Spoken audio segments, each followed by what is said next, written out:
Hi, my name is Alex, coach with AugustinShow.com.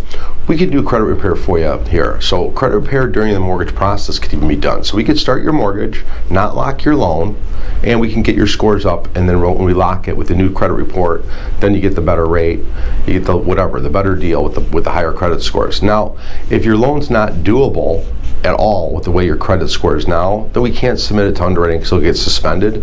So we'd like to get your credit repair done before the start of the process. But you can do credit repair while you're in the process as long as your loan is doable when we submit the loan. We can't submit a loan that's deniable. Otherwise, when the underwriter gets it, she's going to suspend it. So we don't want a suspension or denial. So what we want to do is fix it first. So no problems repairing it. If you get a 680 credit score and it's approved eligible, and we know we get it to 720 because the rates could be a half point better or something like that, no problem, we'll credit repair you. We have to credit repair sometimes after the underwriter approves it. They'll find a dispute on there. We have to remove that dispute and repair your credit.